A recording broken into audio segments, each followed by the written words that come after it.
Mm. In the class, I'm not the only English speaker today. Okay. Definitely not the speaker. Yep. I apologize, and I should not No, no, no. finish the introduction.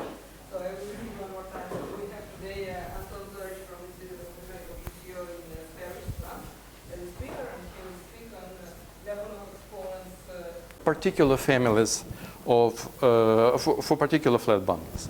So let me consider as C. Let me consider the modular space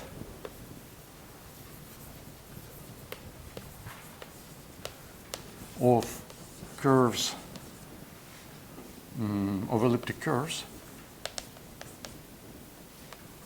with one puncture, or what is the same, it's the modular space of flat tori.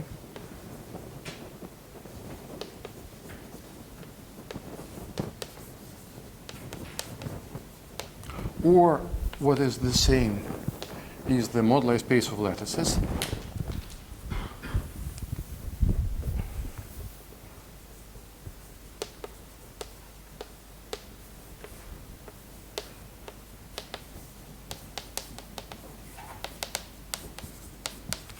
Or what is the same, it's a double quotient of SL2R, quotient by SO2R, quotient over SL to Z, which is the same as hyperbolic plane quotient over SL to Z, and this is just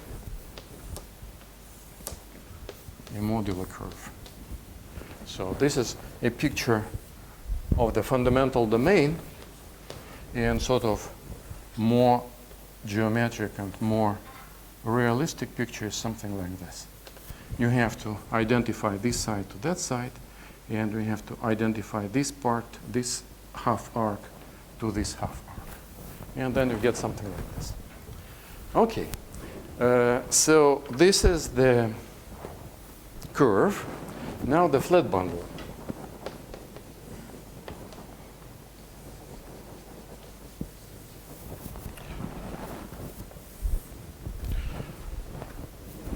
Since every point of this curve corresponds to some elliptic curve, so it's a torus.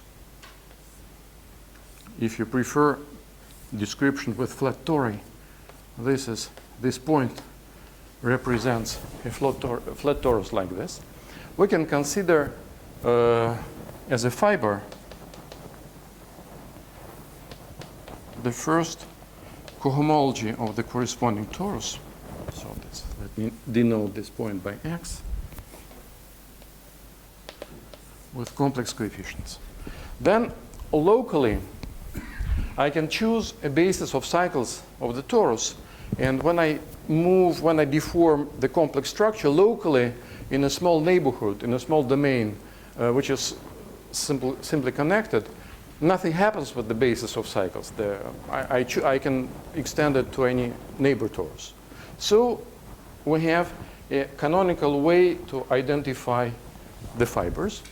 But globally, when we go around the cusp, so it is the same as progressively deform our torus, for example, like this, and then when we arrive to a parallelogram with the slope of the lateral side 45 degrees, it is the same torus as before. But you see that we apply the Dent twist.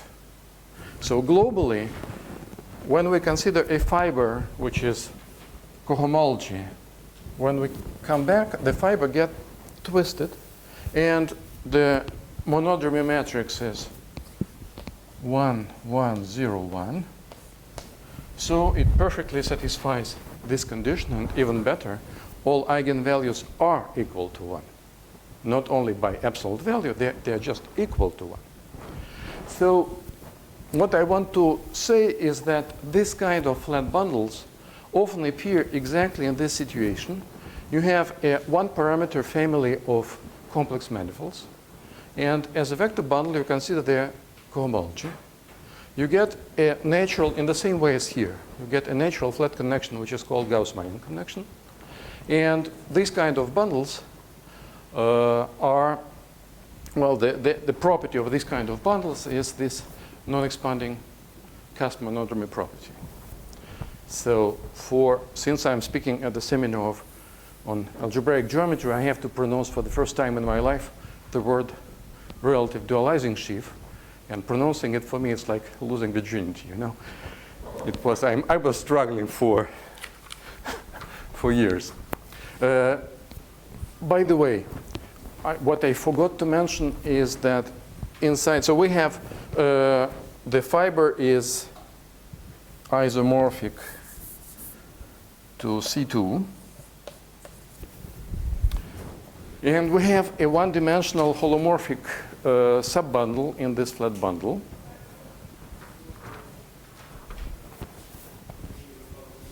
Oops. I have to insert it somewhere, and maybe with a different color.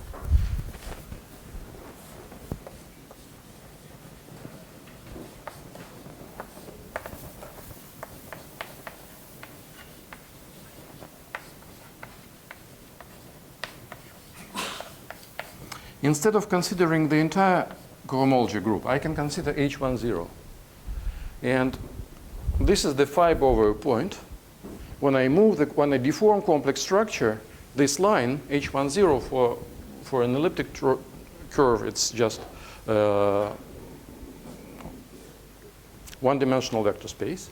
So when I change complex structure, this fiber moves, and it's known that we get a holomorphic line subbundle in our ambient flat bundle.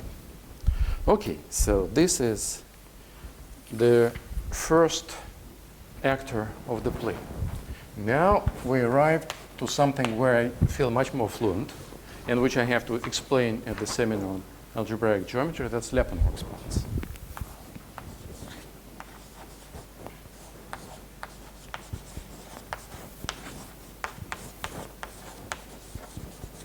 And also, I use the opportunity to say that Lyapunov is not Lyapunov, but Lyapunov.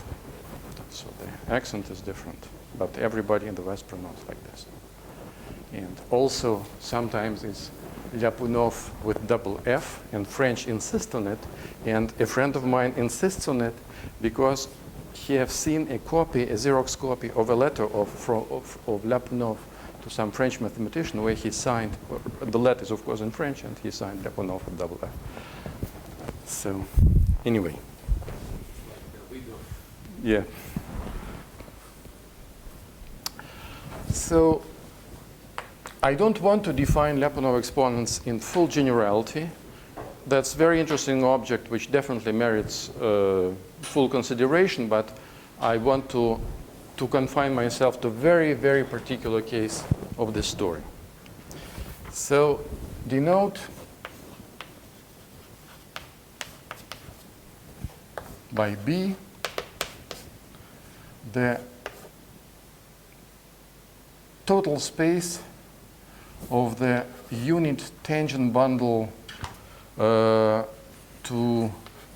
the curve. I don't know. I probably have to write it in words.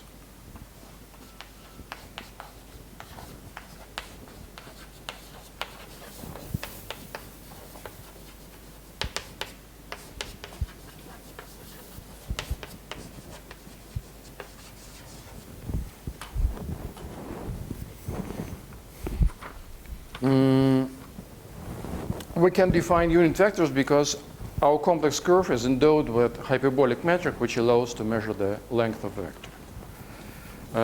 Now, this space is endowed with a natural volume element.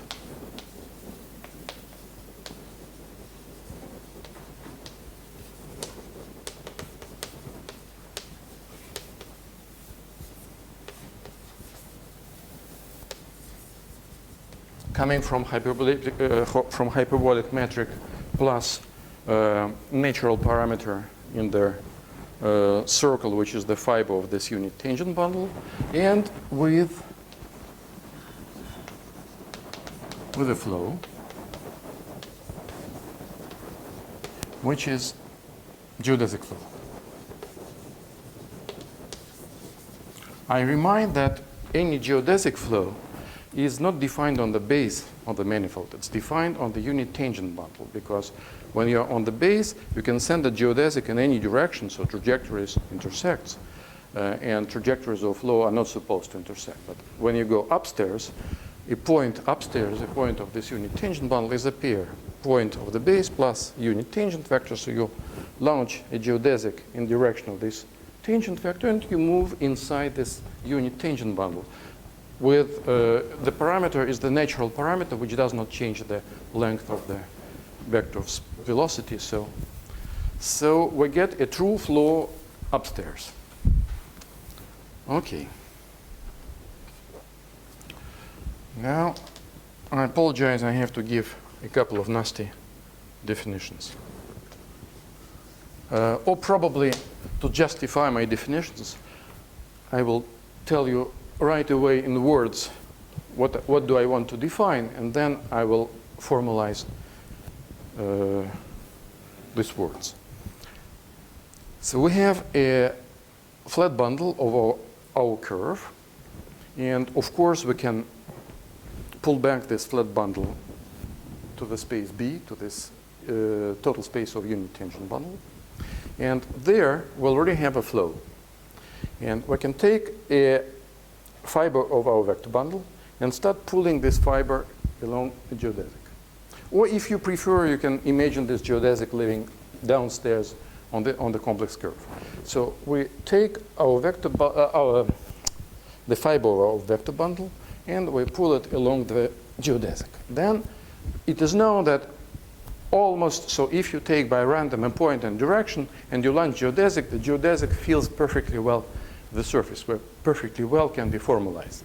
The geodesic flow is ergodic with respect to corresponding measure. And in particular, geodesic comes back infinitely often close to the initial point. And as soon as geodesic is close to the initial point, we can use the fact that we're working with a flat bundle, and we can close up the geodesic and see how our fiber has twisted after following the geodesic. So when one piece of geodesic becomes longer and longer, it gets twisted more and more. And what I want to measure is sort of an average twist of this fiber. And the theorem, which is called multiplicative ergodic theorem, claims that the average twist in a very specific sense is well defined. And so you can imagine this average twist as sort of an asymptotic. Well, you have to normalize the twist, of course. But after normalization, for almost any point, almost any starting point and almost any direction, this matrix of average twist is sort of defined up to conjugation, but what is well defined is analogous of eigenvalues of this matrix. And their logarithms are called Lyapunov exponents. And I should say, basically, I think that the main goal of this talk is to convince you that these Lyapunov exponents, they are sort of dynamical analogs of characteristic numbers of the vector bundle. And there is a funny interplay between these dynamical analogs and true characteristic numbers. Okay, now I have to formalize all this stuff. And forgive me, I even have to pronounce the word norm, and I have to integrate something, but otherwise it would be not rigorous, and I am recorded. So,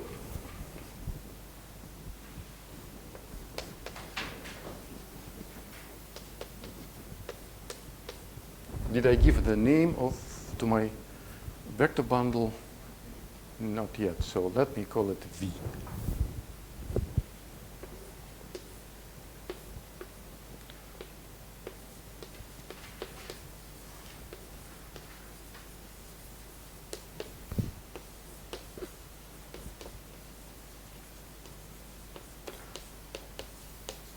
So let me call my local system V. So in norm, this vector bundle is called integrable.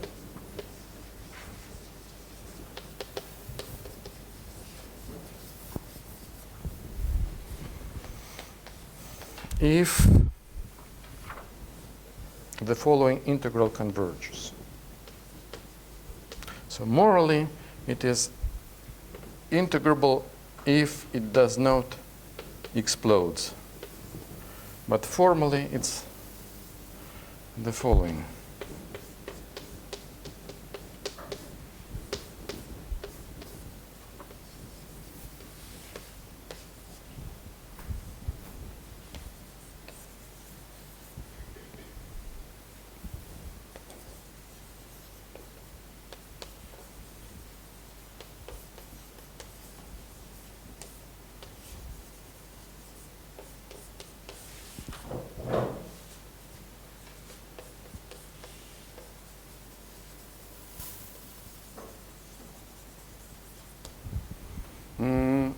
So as soon as we have norm in vector bundle, we can follow our geodesic starting at the point x for time t and compute corresponding monodromy, take the norm of this monodromy, and then evaluate logarithm where log plus means that we're taking maximum between 0 and logarithm. So if it's negative, we chop it, making it 0.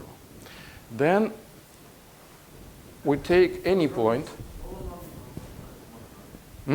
Yes, monodromy. Yes. Yeah, yes, I confused these two words. I apologize. So you take any point x, and you go for time 1 in positive direction and for time 1 in negative direction. And you measure how much, so what can be, how can increase the norm of your holonomy. And then you average it with respect to all points x of the base. And the requirement is that it does not explode, so that the integral is, that this thing is integrable. Basically, since I'm taking logarithm here, it is not a very restrictive condition in a sense. So this is first remark. Well, first definition. So we can consider the special case when there are no cusps and then this condition is that? Yes. So Unless we consider norms with singularities. Why not? We can consider singular. By norm here, vector space norm? Yes, yes. Norm in fibers of the vector bundle.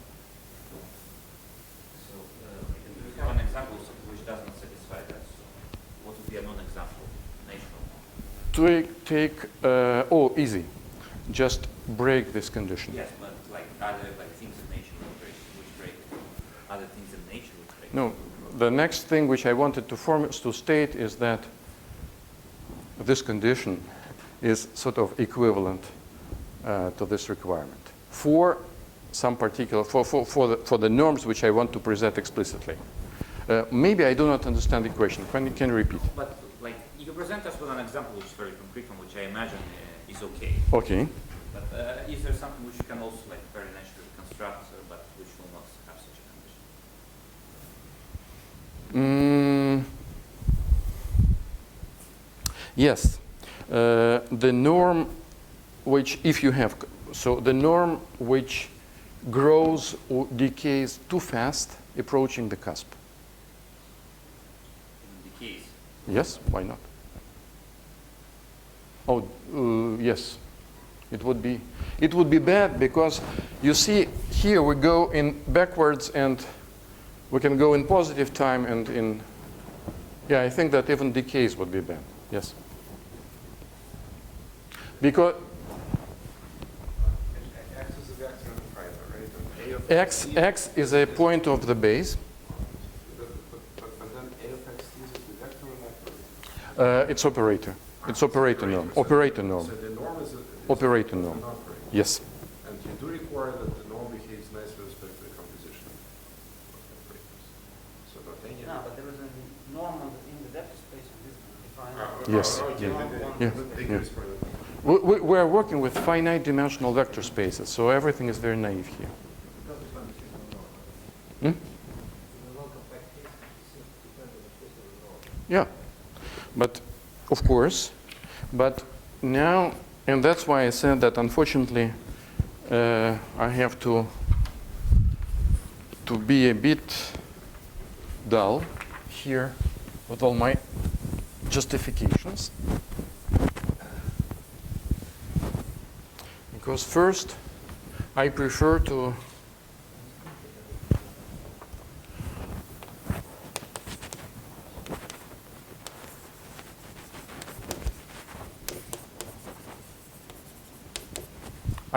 start with good examples, with examples which do satisfy this condition. And the first example is a constant norm. So choose any Dirichlet domain.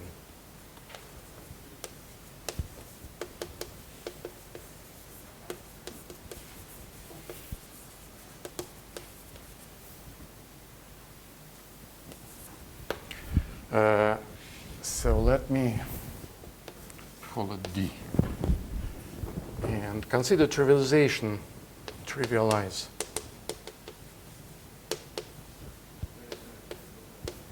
Dirichlet domain? Or you chop your, you consider, for example, how should I say?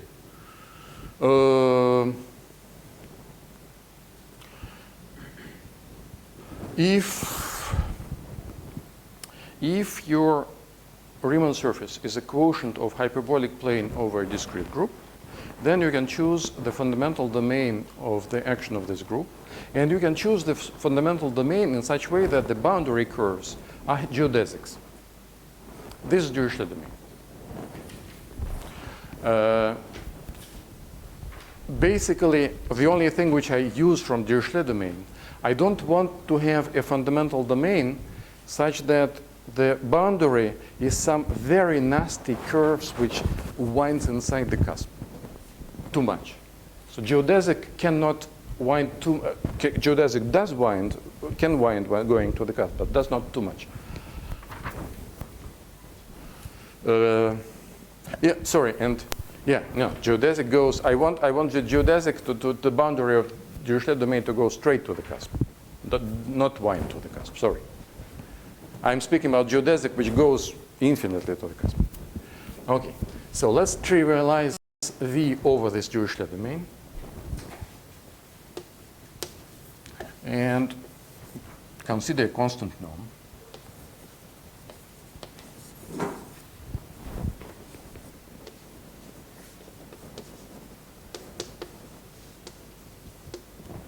And the first lemma is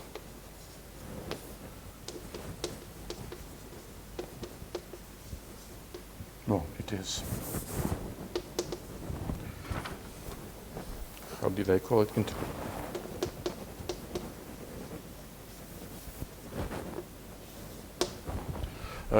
Note that when I consider this, again the curve, this constant norm is actually not continuous, because when you cross the boundary of Dirichlet domain, it jumps instantly, and also it depends on the domain. If you choose another pattern, if you choose another way to unfold your Riemann surface into a hyperbolic polygon, you will get another constant norm. But any constant norm is integrable. This is a simple calculation. Another example.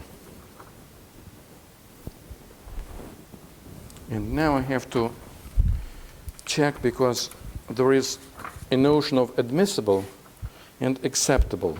And I'm absolutely unable to distinguish them.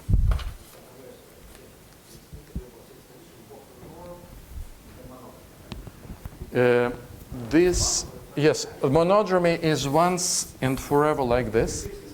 And once and forever, I would never abandon this condition. And as soon as this condition is satisfied, any constant norm is integrable. Okay, now another one more definition, now more algebraic, more geometric, sorry.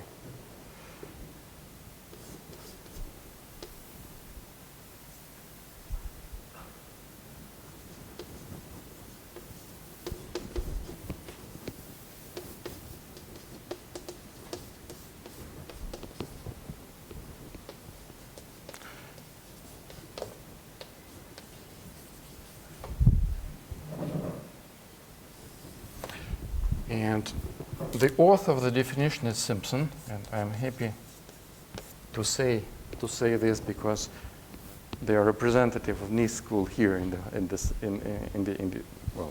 the room.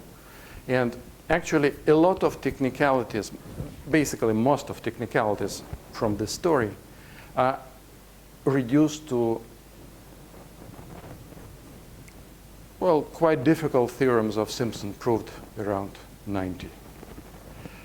I'll try to hide these technicalities as much as I can. So a smooth metric is called acceptable if its curvature satisfies the following conditions. So it's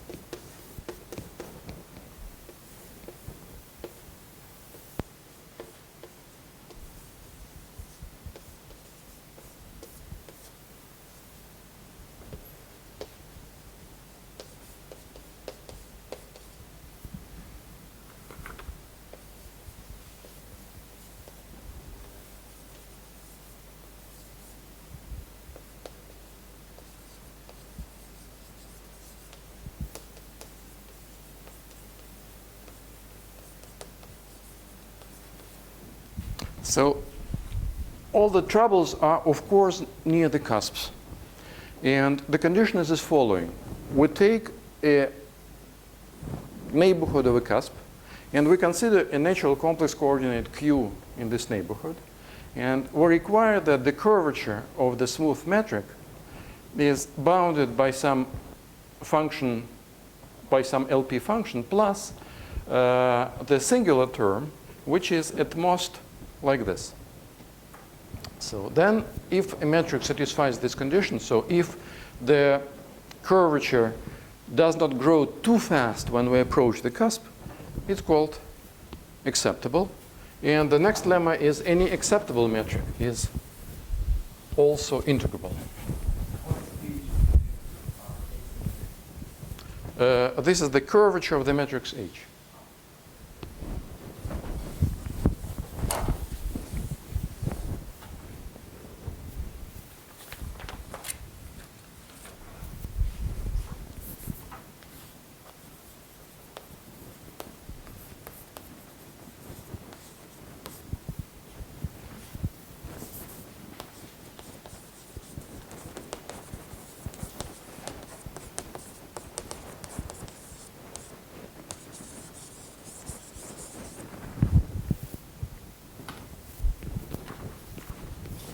And running a bit ahead of time, I can tell that the Hodge metric is acceptable. And now, the very last story. Yeah, like in this sense.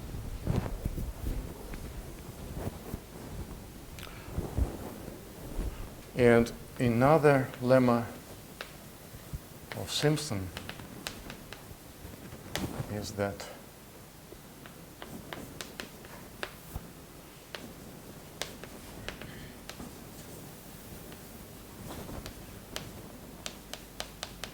they do exist. They always exist. Finally, definition.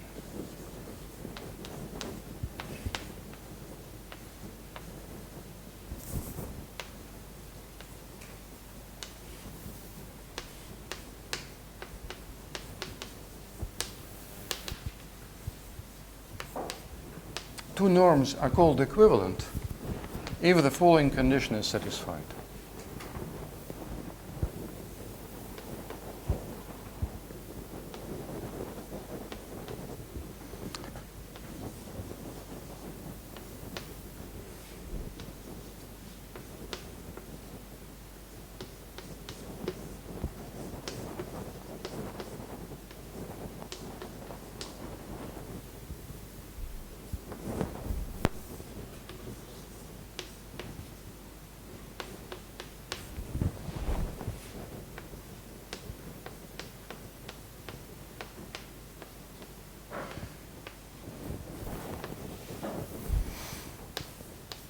So now I have to explain what I'm doing.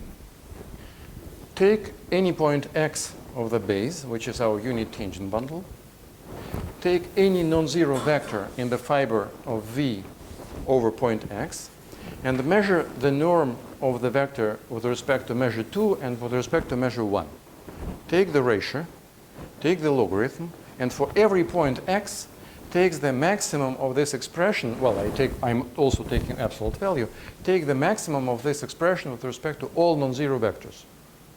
And then integrate this maximum with respect to base b. I want this function b to be integrable. And as soon as it's integrable, I call that two measures are, two norms, sorry. Norm 2 and norm 1 are equivalent. Yep.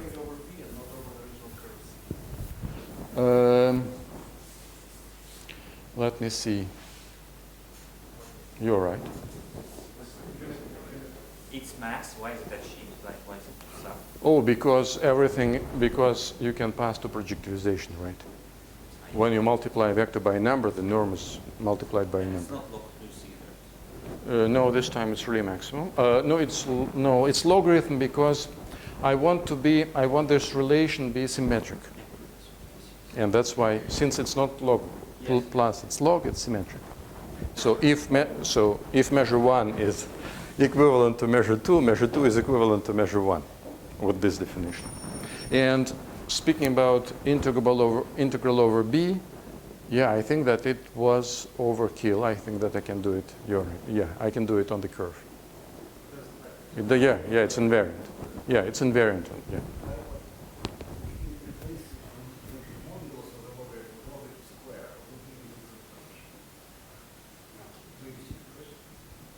If I replace the logarithm with the square of logarithm, no, it's different. Yeah, it would be different. I'm almost sure that it would be different notion. Just from my memories of the third year or second year calculus. Okay, and the very last lemma, before stating the multiplicative ergodic theorem.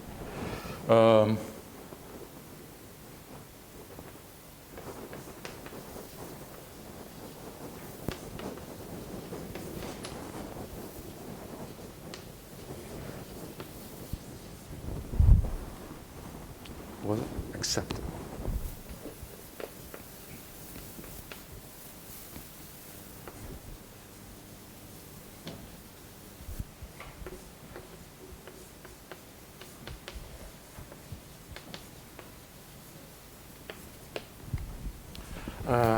And just very last comment, I can tell why I took B here.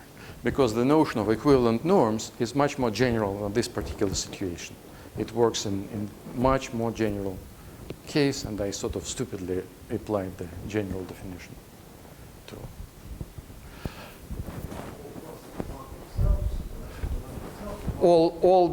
So any two constant norms between themselves, any constant norm to any acceptable norm, any two acceptable norms. This is the how it's called, equivalence class. Yeah, I'm getting schizophrenic because sometimes terms like this I recall in French and then I'm hysterically trying to translate them to Russian or to English. You're not the first to bring up French today. Well, okay. Now I am ready to state the theorem.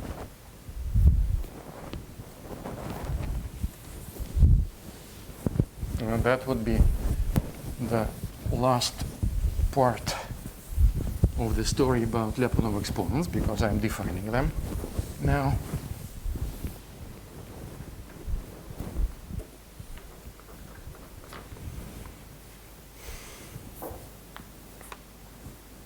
I guess it's 2, 3, right?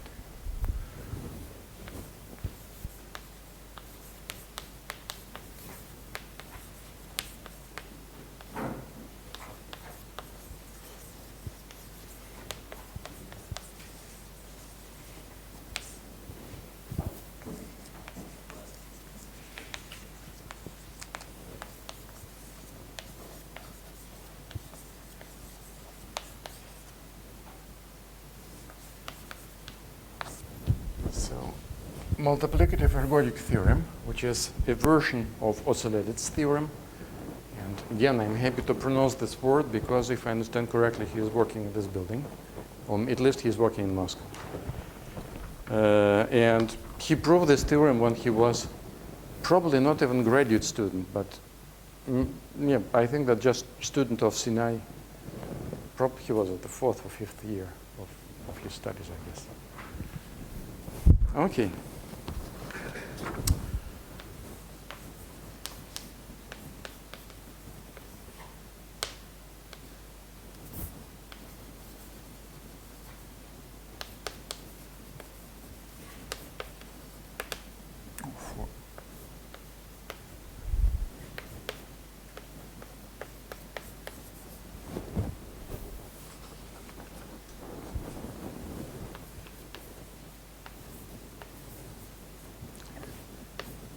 I consider almost any point x of our unit tangent bundle over the initial curve.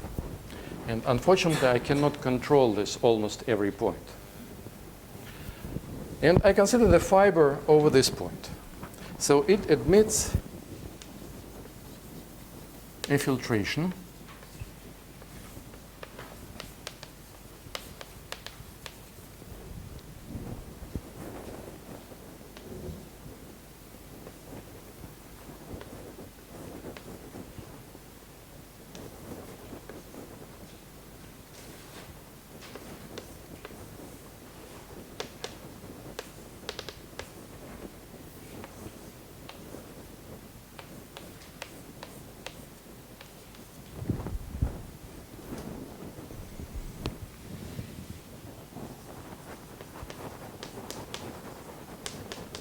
Such that for every vector v, which lives in the term number I,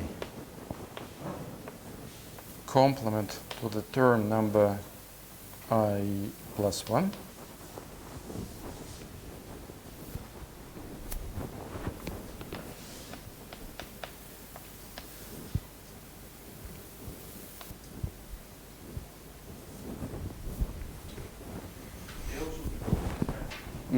yes, if you wish.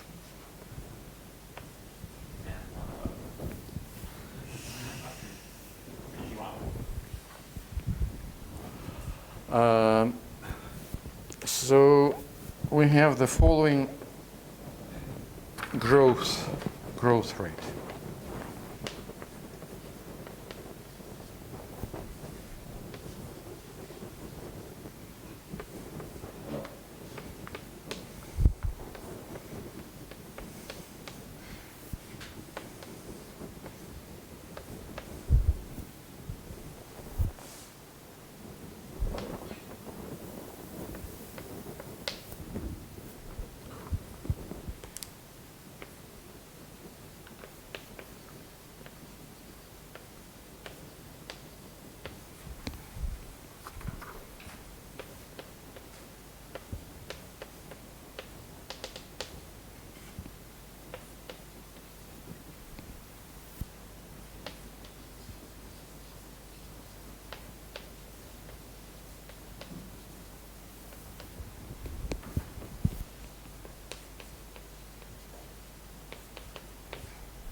So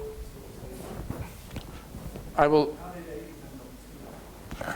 just finish the statement. I will define everything. Just several more words.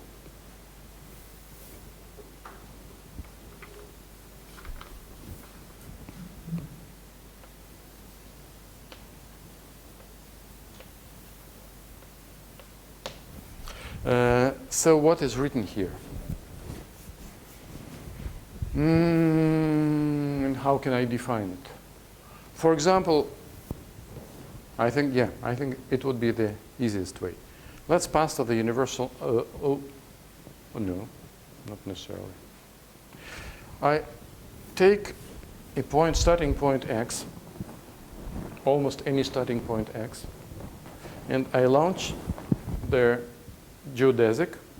We're upstairs, so point x is a point of the base plus tangent vector, and we know how to launch geodesic. And I wait for a very long time t.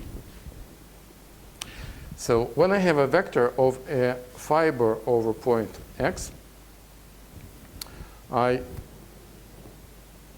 use my flat connection to transport it along this piece of geodesic. And I transport it for a time t. So I moved from the starting point x to a point which follows the geodesic for a very large time t.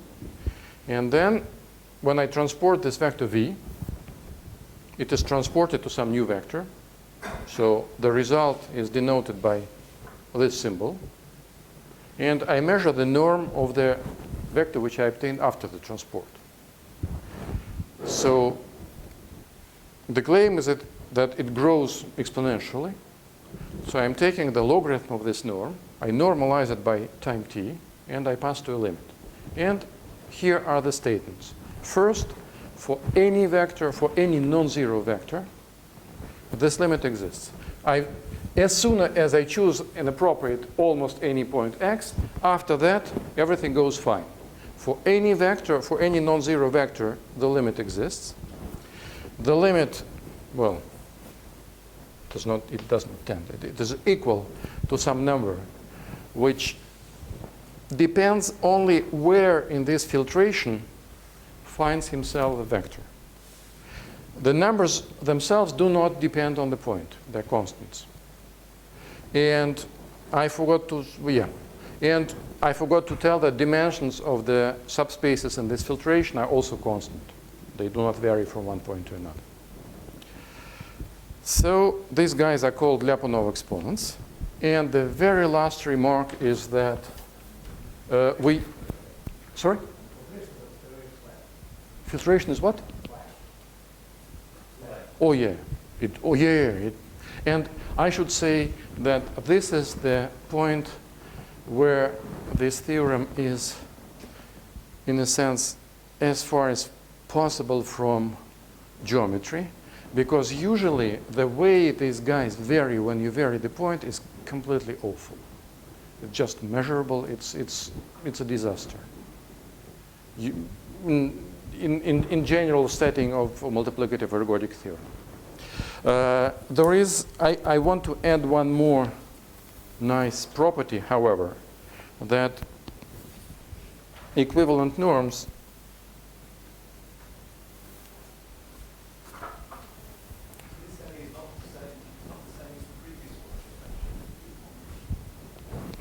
this is operator norm.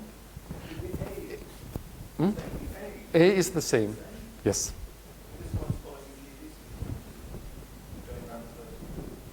Now so here I'm choosing a point x. I consider my geodesic going through x, and I limit myself to a segment of time which goes from -1 to 1. Now here, not exactly. Yeah. Sort of, it's monodromy in the sense that we'll look only in this sense. Here, it is much closer to monodromy because we take a very long. We take a very long piece, and I can close it up. So.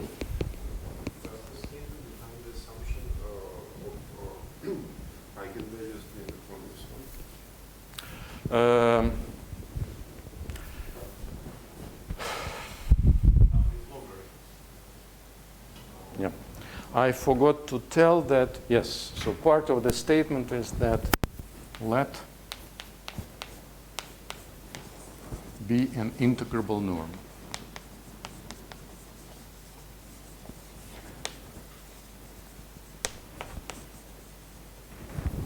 So I cannot choose completely random norm. It should satisfy some moderate conditions, and the moderate condition is integrability. And as soon as the norm is integrable, this thing is valid. So, yes? That's what I'm trying to write for the last 5 minutes, is that equivalent norms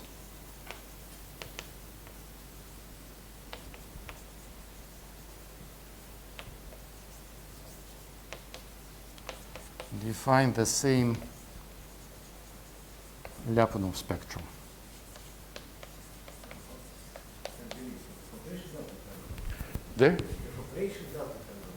The filtration does depend on it. Yes, of course. It should wait just a second. Just a second. Oh, maybe I have to think about it. For me, it's an exercise. Just, I have a very inconvenient feature. I cannot think in front of the blackboard. Well, no. So some people are think much better in front of the blackboard. I know some like this. I'm not sure. I have to sit down, and in 5 minutes I will tell you the answer.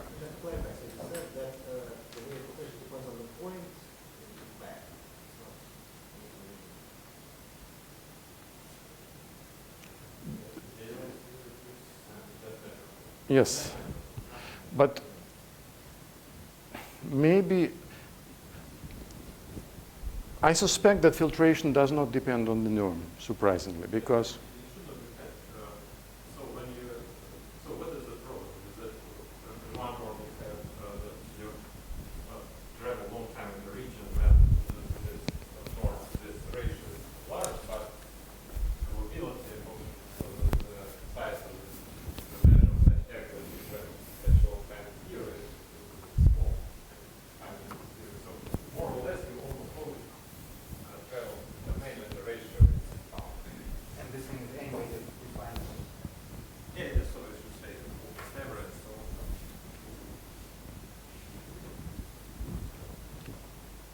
okay. True for the curves. Sorry? Same as true for the curves. No, of course it's much more general, but I wanted to. In this part. Or in this, so I just adapted the theorem to my particular situation, but you can sort of imagine how it can be stated let me see. Yeah, it's almost the same statement. And now, since you are asking, probably without writing anything on the blackboard, I can tell you that usually why people in dynamics care so much about Lyapunov exponents. Just one word. Usually instead of this flat vector bundle, they consider tangent bundle. And one can define Lyapunov exponents for tangent bundle. And the Lyapunov exponents tell basically roughly everything about stability of trajectories. So when you take 2 points which are very, very close one to another, and you start, for example, iterating a discrete map, you are interested how fast the trajectory the 2 points of trajectory which would escape one from another. The thing which is responsible for this is Lyapunov exponent. So in particular, when all Lyapunov exponents are non-zero, it means that your dynamical system is hyperbolic, and everybody is extremely happy because the hyperbolic dynamics is very well developed, and there are plenty of tools which can be applied. Okay, now I have to pass to the last actor. So sorry, it was relatively long. The next actor would be fast. And I should say that I'm really embarrassed to speak about this in front of experts, because I would explain to professionals what is a Deligne extension. So I will try to do it fast.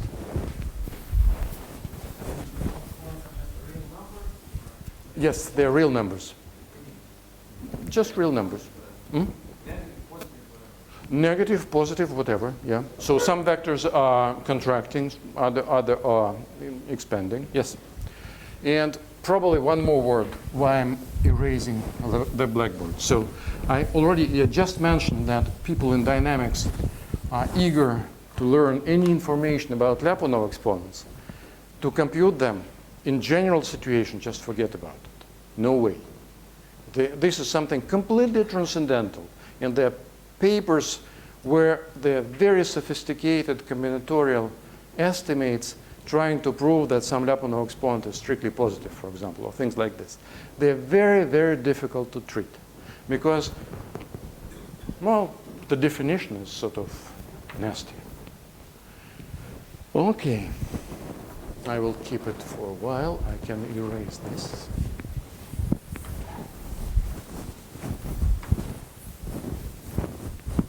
And now what I want to say is that when you have a flat bundle over a curve with non-expanding cusp monodromy, then, sorry, I apologize.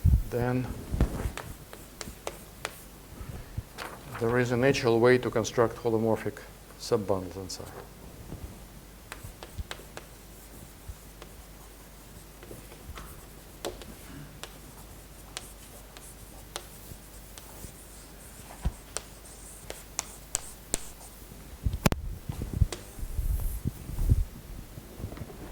And first, I think that I wouldn't define it. I will give an idea.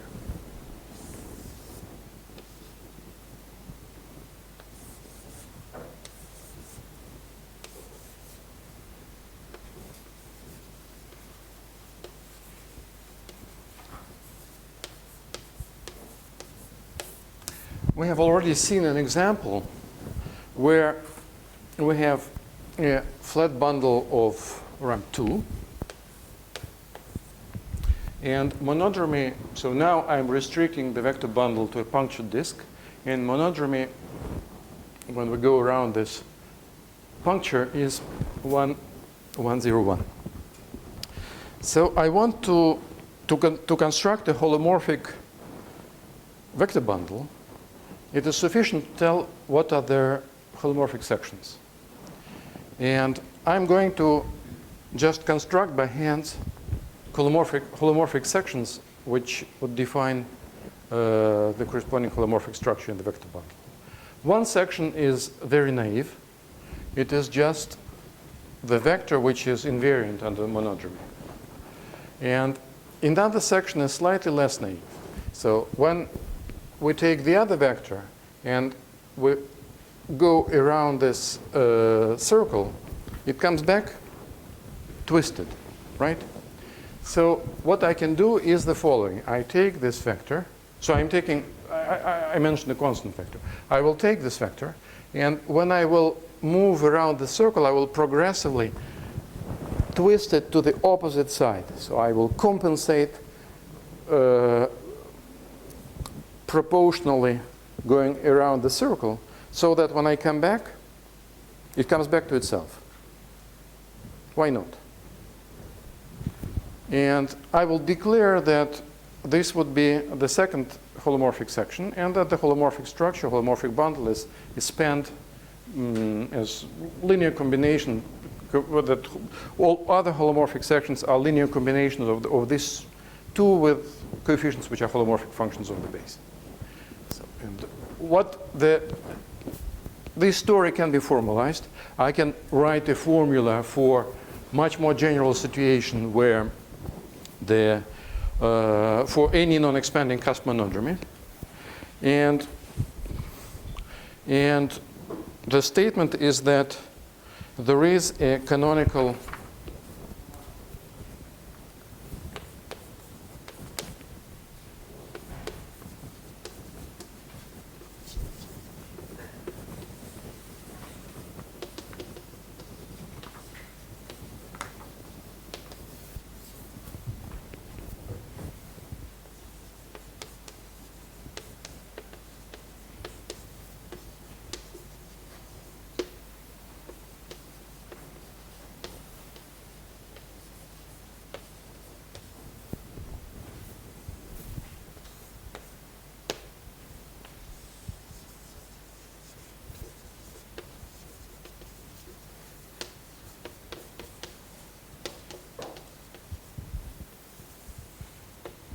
So there is a canonical way to extend the bundle to a holomorphic bundle over the closed curve C. Now I will temporarily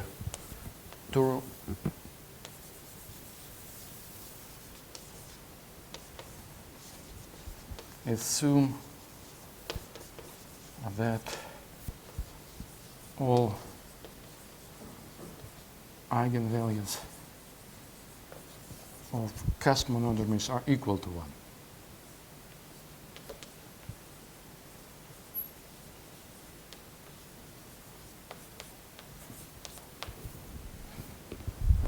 Then the very last thing, and I'm even more embarrassed to remind what is the degree of a vector bundle, but degree still, I will need it anyway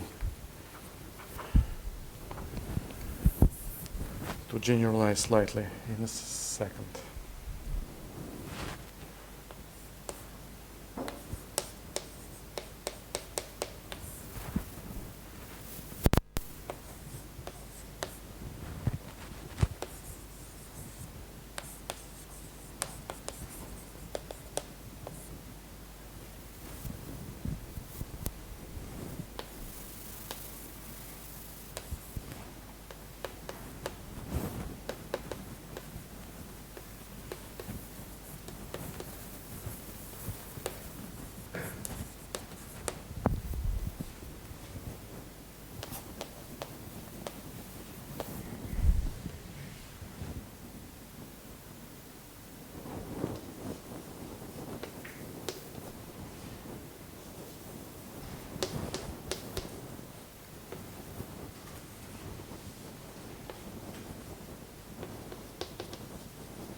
Okay.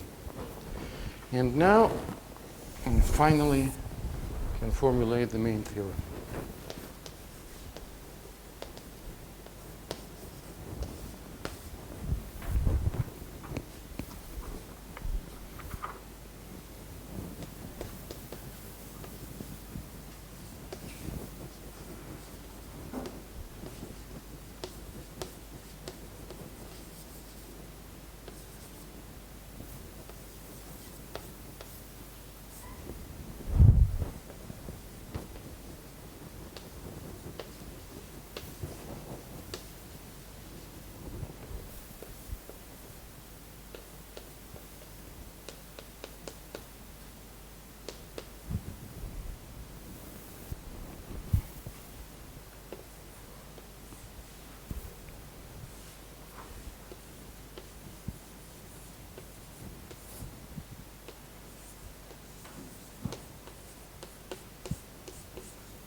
Okay, so the main theorem claims the following.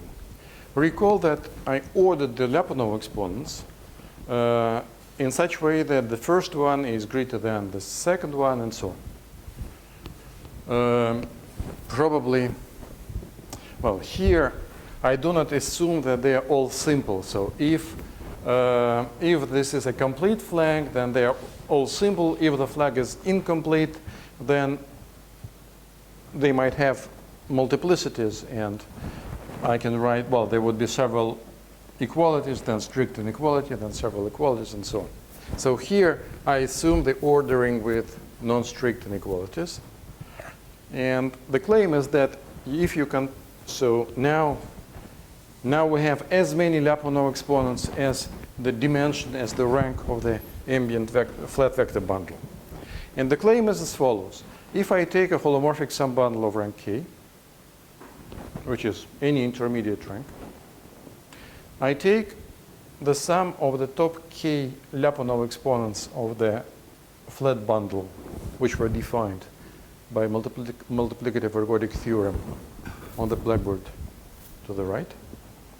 And another thing which I compute is I compute the degree of my holomorphic vector bundle. Then I take it twice, and I normalize by negative Euler characteristic of the punctured curve downstairs. So it's twice the genus of the curve minus 2 plus number of cusps. So for any holomorphic vector bundle, we have this inequality. And I can tell you why I'm happy about this. Well, yeah? Yes. Yeah, yeah. Yeah. Mm.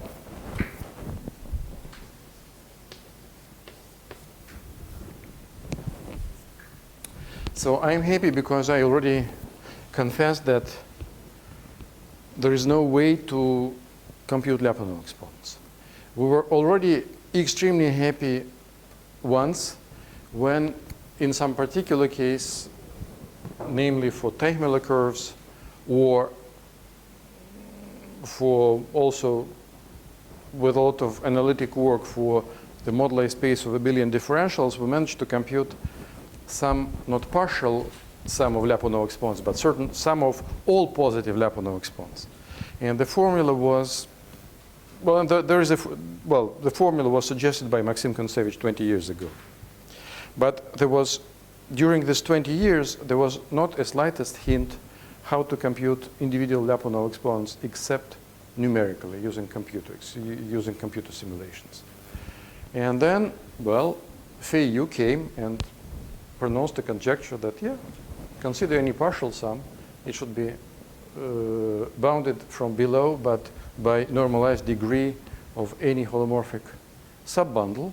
And also for Teichmuller curves, at least for some particular Teichmuller curves, I'm pronouncing the words which I can decrypt later. It's just sort of a publicity. But for Teichmuller curves living in hyperelliptic loci, he has computed the degrees of graded terms of Harden-Racine filtration and proved that they do not depend, they depend only on the ambient loci and not on the individual curve, which gave actually very, very sharp information about partial sums of Lyapunov exponents. And in particular, it helped to prove some old conjectures about Lyapunov exponents of the corresponding pieces of moduli space. So really, it was a considerable progress. I would be happy to, yeah, and in principle, I'm not, in principle, it can also go to the other direction because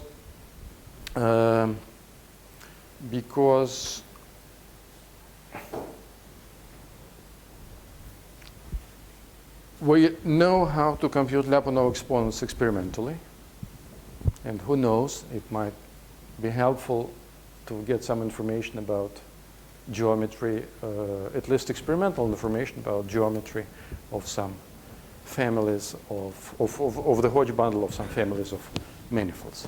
In particular, there were some basically numerical games with certain families of Calabi-Yau manifolds.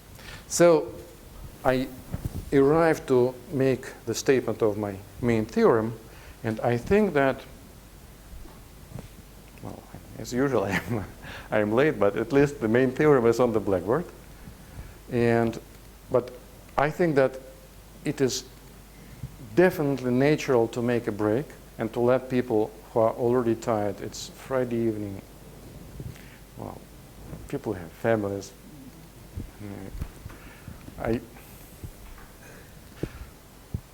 I probably, yeah, I think that it's also an appropriate moment to make a warning. So I realize that it's indicated in as a time schedule of the seminar that it lasts from 5 to 9. So I can, on Friday evening. So I can tell you that when I was a student, I've seen my family on Sunday evening, and the next time on Thursday morning, because on Monday it was a seminar of Gelfand, which was over almost at midnight. On Tuesday, it was Moscow Mathematical Society, and on Wednesday, it was seminar of Novikov. So when I was back home, everybody was sleeping. When I was awoke, everybody was awake. So it finished badly, so I was divorced. So that's a warning. Be careful.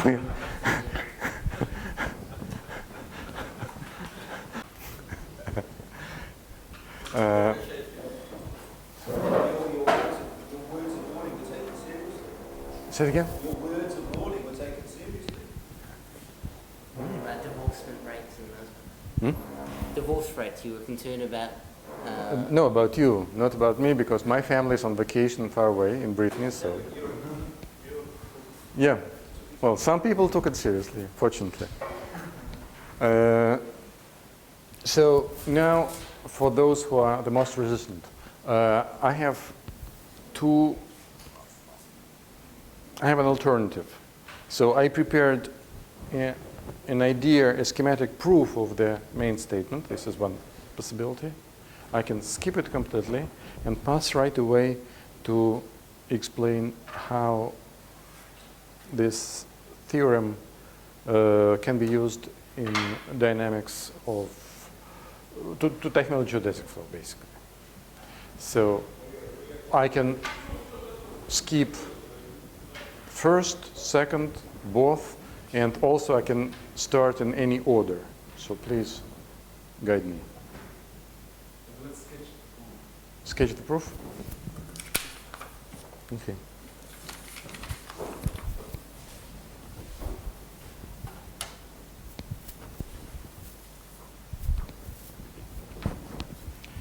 So first,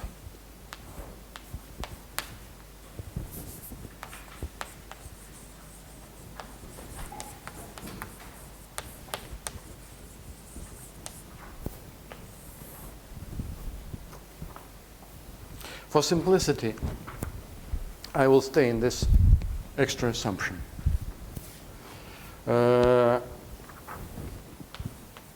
First,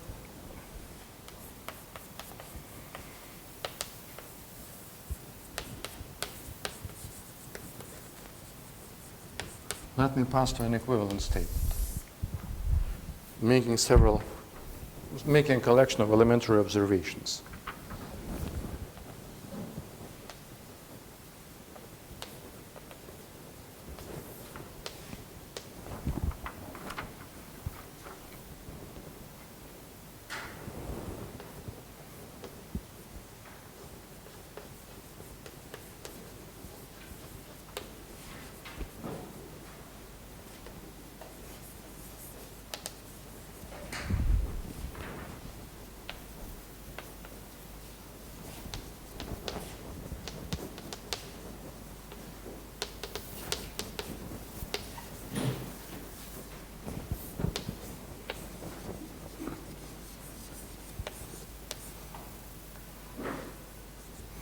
The first observation is simple-minded linear algebra, saying that, basically, almost simple-minded linear algebra, saying that an acceptable norm defines a natural acceptable norm in the dual bundle.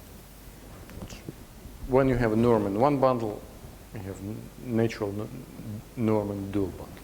So, and then it means that we can compute Lyapunov exponents for the dual bundle. At least they are well defined. The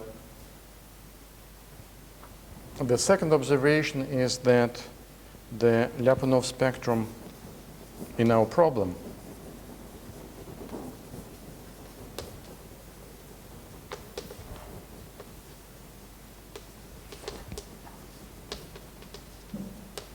is symmetric. Symmetric meaning that the exponent number n plus 1 minus k is equal to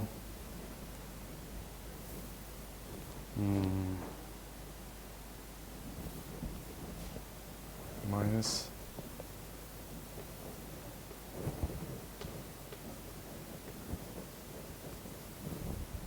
lambda k. And the reason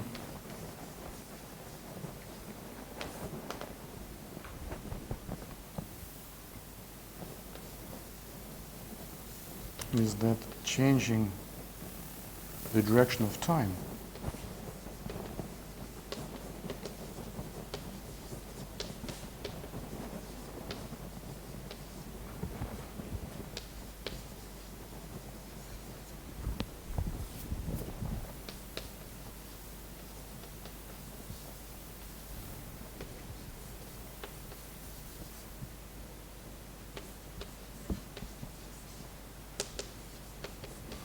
So on the one hand, so we have this Teichmüller geodesic flow. We're going in the positive direction. We can change the direction of time.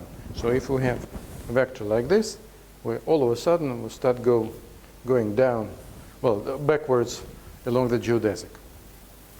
And for any dynamical system, if you change the direction of time, it changes the signs of the spectrum of Lyapunov exponents. Vectors which were exponentially expanding become exponentially contracting, right? Sort of. I'm not proving it, but at least it sounds natural. And on the other hand, for geodesic flow,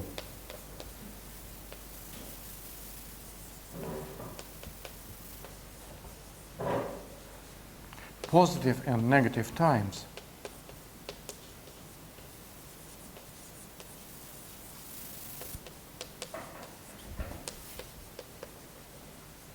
are conjugate.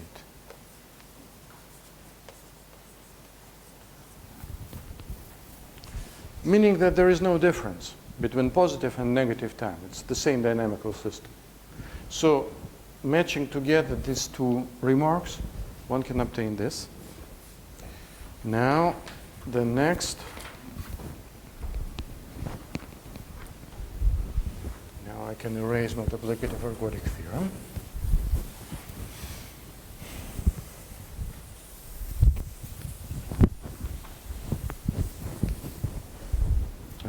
I can erase the line extension.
One more observation, and it's really an observation. I don't want to go into details, but if you will observe this too a little bit, you obtain as a corollary that there is no difference between Lyapunov spectrum of this vector bundle and of this vector bundle computed with respect to corresponding norms.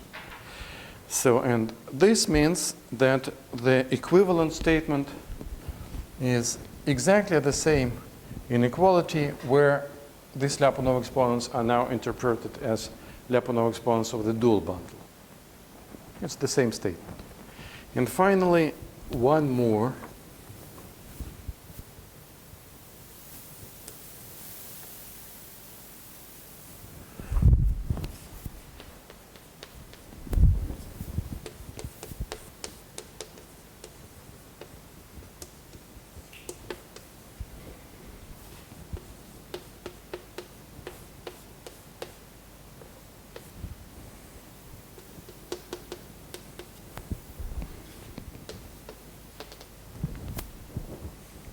So what changed here is that I added this check here. So now I'm working with dual bundle.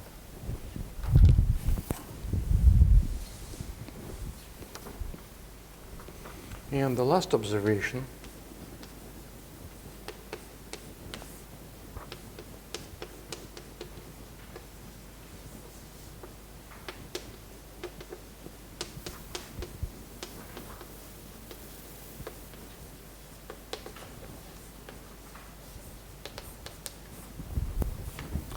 that it is sufficient to prove this inequality for holomorphic line bundles.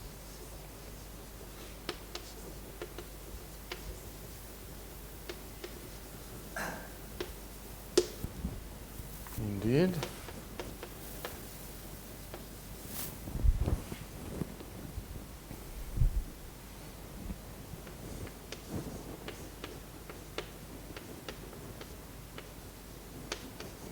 I can compute the sum of the first k Lyapunov exponents for the vector bundle itself, or now I'm working with check, and it is the same as the first Lyapunov exponent of the kth exterior power of this vector bundle. This is one remark. And this is well,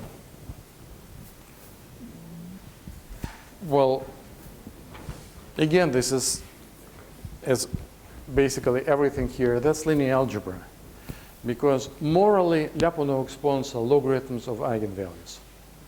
So what is the top eigenvalue of a matrix of a linear transformation induced on the kth exterior power? What is the top eigenvalue?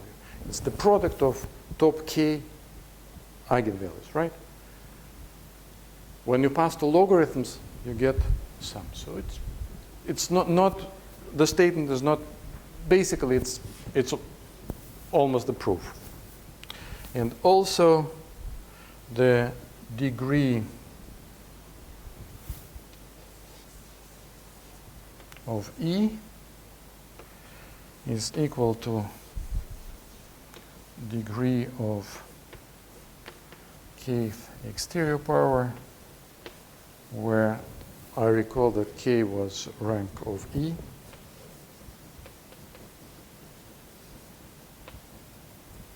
So when we have a holomorphic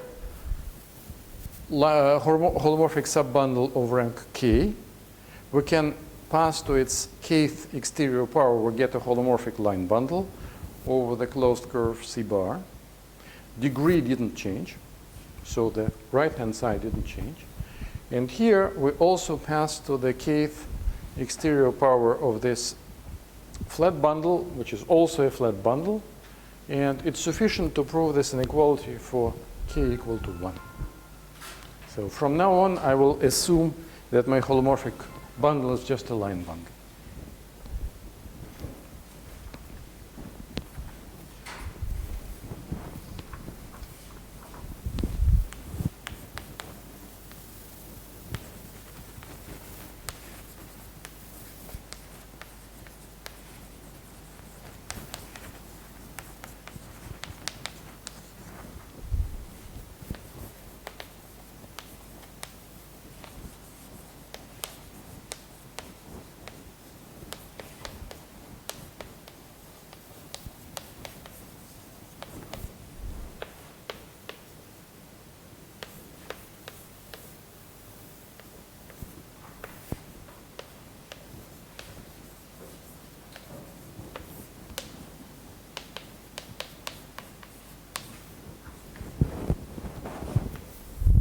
Okay. Now, the second ingredient of the proof is that I will choose, instead of a norm, I will use a semi-norm, which is sort of a Hodge semi-norm, which is very naive, actually.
So I'm defining a semi-norm in my flat bundle, which is defined as follows. So I take a vector, or rather co-vector, well, a vector in this dual flat bundle, and I take a non-zero element in my line bundle, in the fiber of the line bundle over point x. X is the point of C. So I can, since U lives in the dual bundle, I can evaluate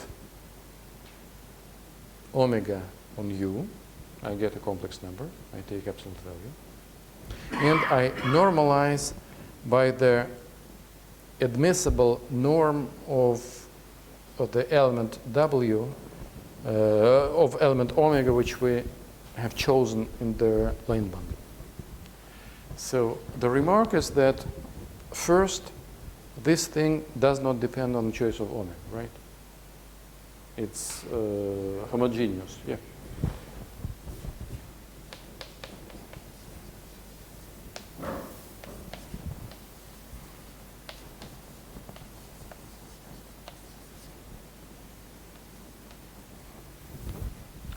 And the trouble is that it's basically, it would be a norm, but unfortunately it can become zero, and it becomes zero exactly at the points when we evaluate omega on U, and it annihilates. Now, the next thing which I will do is the following thing. I will pass to the universal cover of the curve C. I will pass to hyperbolic plane. I will trivialize my bundle, and I will consider, I will pull back my line bundle to the hyperbolic plane also, and I will consider local holomorphic sections of my line bundle. Since the definition does not depend on the choice of omega, I'm fine with local sections. And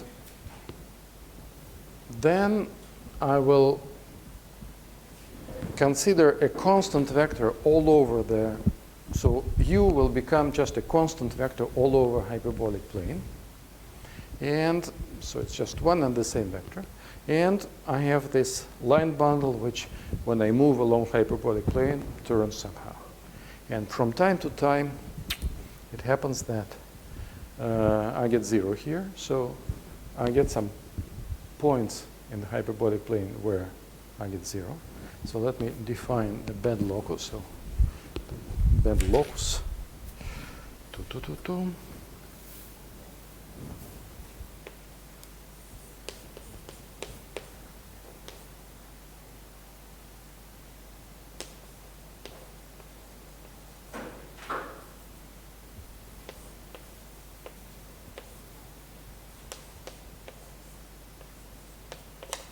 The set of points in the hyperbolic plane were such that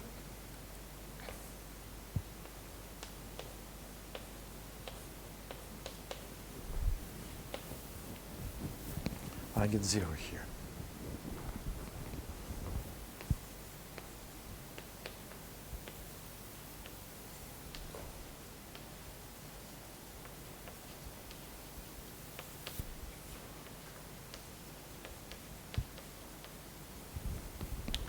Now, claim, which is very naive, that in the worst case I have to stay away from some countable collection of linear subsets of non-trivial codimension, and as soon as I choose U in this way, this bed locus is just a discrete set in the hyperbolic plane. It's basically because I didn't write that. I assume that now U is a constant section, and U and omega is a holomorphic local section. What I'm saying is that if you take a holomorphic function, it annihilates at isolated points. The zeros of holomorphic function cannot accumulate. Hmm? Unless it's identically zero, which you exclude by saying Yeah, yeah, unless it's identical to 0.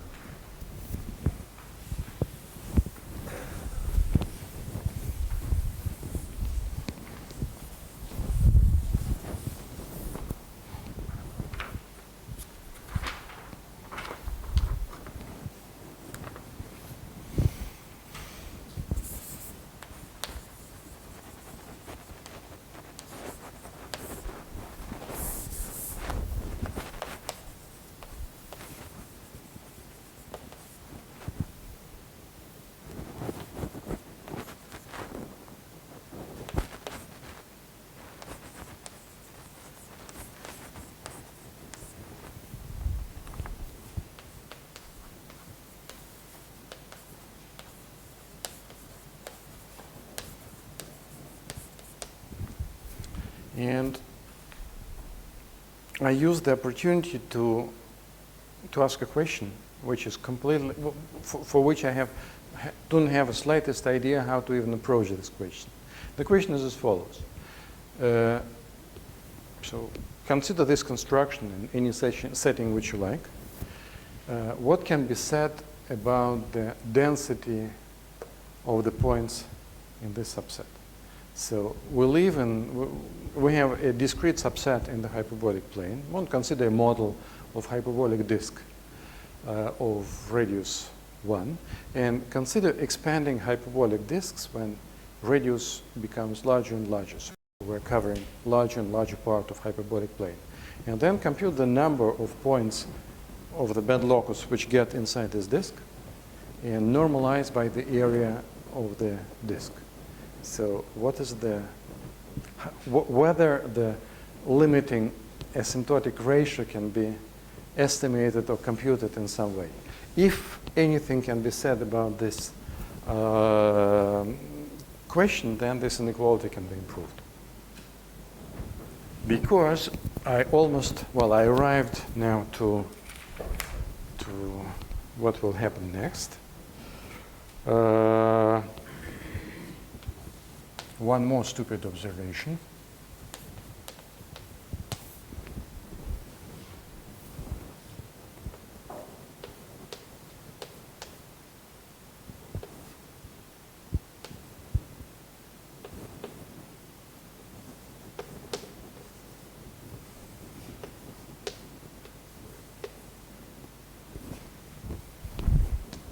If I compare two norms,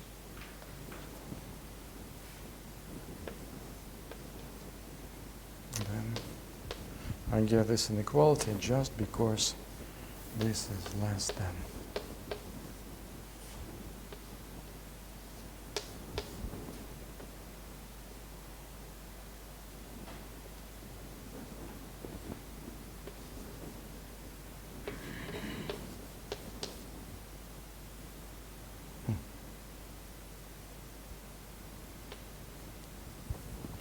And I had to write you. I apologize. Sorry? Yes. And when you divide by something which tends to 0 and positive, then you go to plus infinity. So it holds. It can vanish. Yes. And so it's basically the straightforward corollary from the definition which is here. So this norm dominates this one. Okay. Now I can pass to the idea of the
So I wrote here almost the definition of the Lyapunov exponent, except that there. Sorry? This is, I passed to the dual bundle. Sorry, check. Yeah. So I am computing the top Lyapunov exponent over the dual bundle. What I have to do, I take almost any vector u. So when I take almost any vector u in the fiber, it cannot get in one of the low terms of the filtration. So the corresponding Lyapunov point would be the top one. And if I erase this letter and erase this integral, this normalization, it would be just definition. So I move this vector with respect to geodesic for a long time. I compute the norm, I compute the logarithm, I normalize by time. This is the definition. Excuse me, lowercase t is capital T. Yes. Yes, thank you. Absolutely. Yes. This is a large time t. And what I did in addition, I did the following. I averaged with respect to, yes? What? Yes, that's exactly what I'm explaining. So I'm taking now a circle of possible directions, and I'm sending my geodesic not in one direction, but in many. So I'm sitting now at the single point of the curve, but I'm taking the entire fiber of unit tangent bundle. I'm sending, and I'm averaging. Yes. Yes. Yes. Yeah, I applied extra averaging. So I'm not considering a single geodesic going for time t, but I'm sending all possible geodesics for time t, and then averaging with respect to all possible angles. So I just added extra averaging. It would be helpful in a second. Then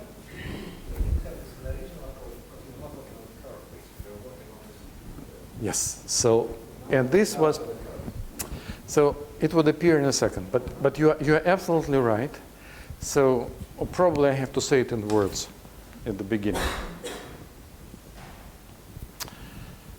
The whole story started with some computer experiments with technical geodesic flow and so on, and these computer experiments showed some unexpected rationality of sums of Lyapunov exponents.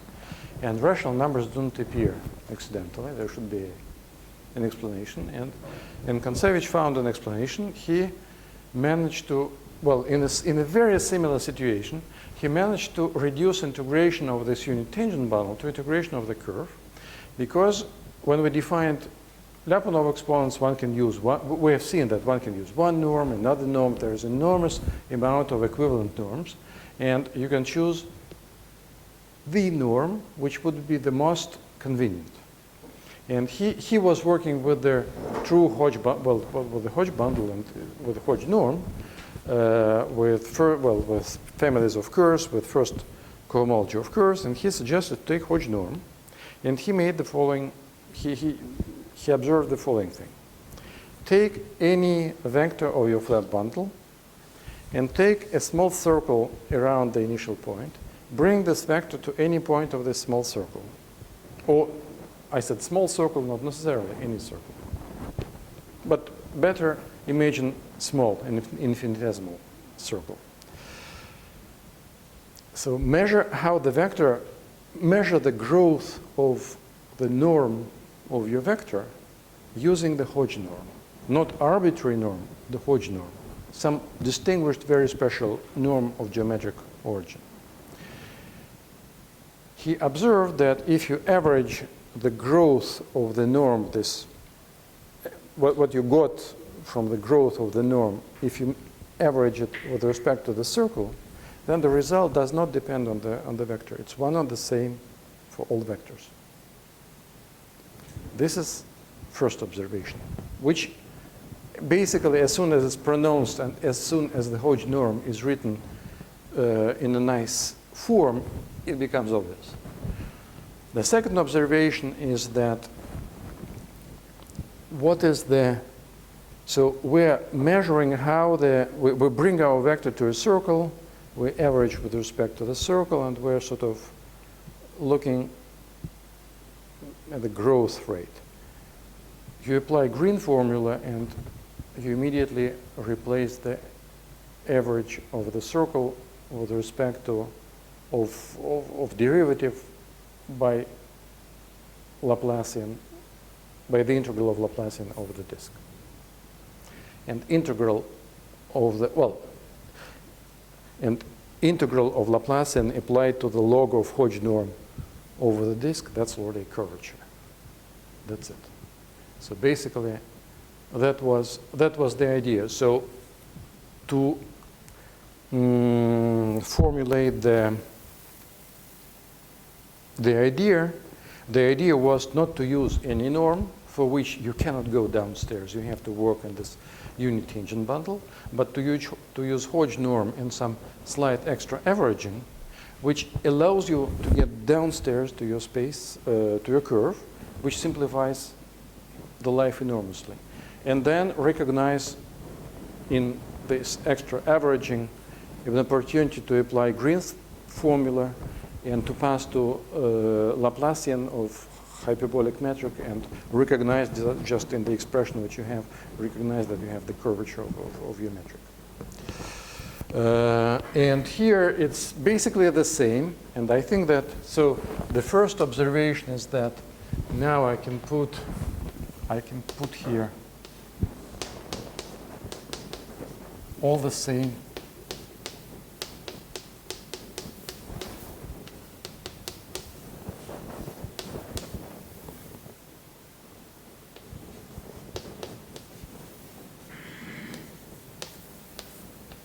except that, what was the name of the norm? E. We recognize this inequality between norms, so I can sacrifice the initial norm, passing to the semi-norm, and I get an equality like this. And then, so this is one thing. And another thing is one more elementary observation is that when you consider this thing, then it's by definition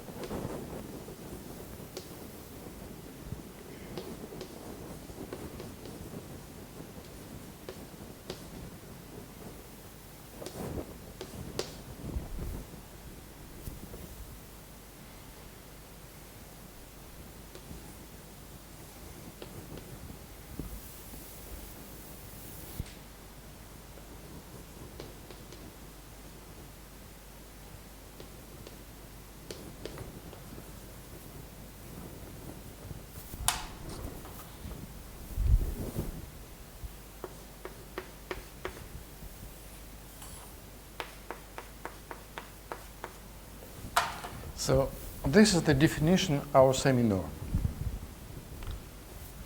It is still here. Right? When I take the logarithm of semi-norm of a vector, it's logarithm of the top expression minus logarithm of the bottom expression. No, it's h of this thing. It's the in square. Yeah, this is exactly the norm. So I cannot control the first part. But what happens is that thanks to this extra averaging, so I have this integral over a circle, I will replace it just writing some formulas. I will apply Green formula, I would get Laplacian of this expression, and it would be reduced to Laplacian of So for the first time, it would lead me to Laplacian of this thing, and this is Laplacian of log of absolute value of z power n, and this is positive. So applying some even more extra averaging and applying Green's formula, I will recognize that from this term, from the first part, I get Laplacian of logarithmic terms of sort of zeros, and they give positive impact, and I just forget about it because I cannot control it. I just know that this expression is positive. After averaging, there would be some extra averaging, so it would be non-negative. And then look what remains. So the second part, that's already the Hodge norm of my holomorphic section. And vector u is not present here anymore. I just forget about it. There is no more vector u. I am working with, I would work with applying Green's formula. I will get an expression which contains hyperbolic Laplacian applied to this thing. Hyperbolic Laplacian, it's the same thing as dd bar. So I get curvature of the corresponding metric for holomorphic line bundle, which is the degree one. And when I compute the integral, I get the degree of this thing. And the normalization term here, well, this is basically normalization coming from hyperbolic area of my curve. So it's purely normalization term. And this is the idea of the proof. So that's it. That's it with the proof. And it's already late. So the only thing which I can probably wouldn't write but say in words is that there are guys which are called Teichmuller curves. And, well, I sort of mentioned it. And what Fei-Yu did, he considered Teichmuller curves not only in hyperelliptic loci, but for Teichmuller curves in hyperelliptic loci, he managed to compute degrees of graded terms of Harder-Narasimhan filtration of the corresponding Hodge bundle over any Teichmuller curve. And he realized that, well, it's sort of not surprising because for when you work with hyperelliptic loci, everything is so explicit. You can write all sections by formulas in a sense. So, well, no, I don't sort of, I have all my respect for his work. It's very nice calculation. But what is wonderful is that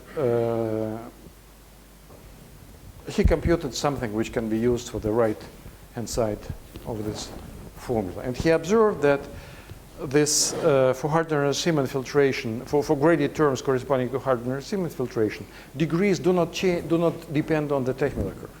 They stay the same. You change the Teichmuller curve in the corresponding locus, all these guys are fixed. It means that using theorem of, already dynamical theorem of Bonatti, Wilkinson, and Eskin, that for the ambient hyperelliptic loci, the Lyapunov exponents are the same. And there are formulas for them. And it means, for example, that when genus tends to infinity, all the top Lyapunov exponents of the Hodge bundle tend to 1 for hyperelliptic loci. So that was the schematic proof. So this theorem already gave some applications for Teichmuller dynamics. Thank you very much for your patience. I cannot understand how can you